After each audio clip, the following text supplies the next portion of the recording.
Should be more. Well, oil is also on the agenda at those climate talks. 2 years ago, countries agreed to lower the amount of coal they burn, but a commitment on the use of oil and gas remains elusive. Oil prices continue to be volatile. They've now fallen to a near 5-month low because of a stronger US dollar and concerns over demand and supply. Well, to understand this a little more on the commodities market, let's speak to Jason Schenker from commodities forecaster Prestige Economics. Thanks very much, Jason, for your time here on Asia Business Report. Well, what do you make of the price trend that we're seeing after the output cuts were announced by OPEC Plus, and what is really driving the reaction by investors, in your opinion?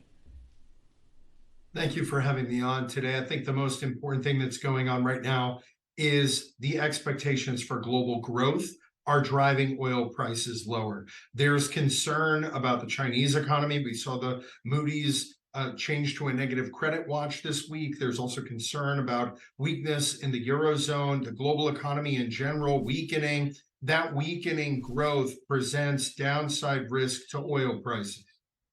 And Jason, Russian media outlets have reported that President Vladimir Putin will be visiting the UAE as well as Saudi Arabia this week. What are investors likely to be watching out for there?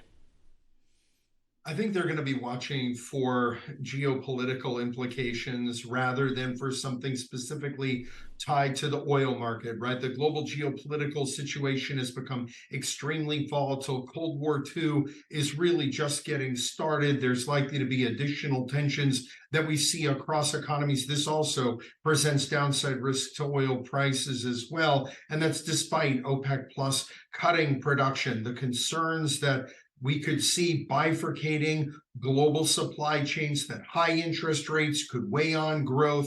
All of these factors are really front and center. And when we're talking about Russia right now and Vladimir Putin, I think really geopolitics is the number one thing that market observers are watching. If I could dig a bit deeper on that, given the developments, and you're pointing out geopolitics is top focus, how much is the Israel-Gaza war unfolding, influencing oil prices?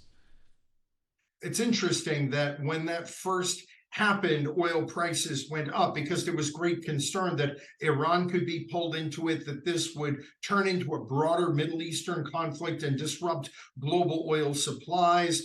But we've actually seen the price fall since the third week of October on trend. And that's because expectations that this could balloon as a conflict in the Middle East have been somewhat assuaged. Yes, Iranian proxies continue to wage war on Israel, but Iran proper seems to be trying to keep a bit of distance and avoid directly coming into the fray. As long as that happens, then these global risk dynamics are going to be the bigger premium and not the premium that Iranian oil supplies become disrupted. Right. And just to wrap up, Jason, what is your outlook for the oil markets in the months ahead and going into next year?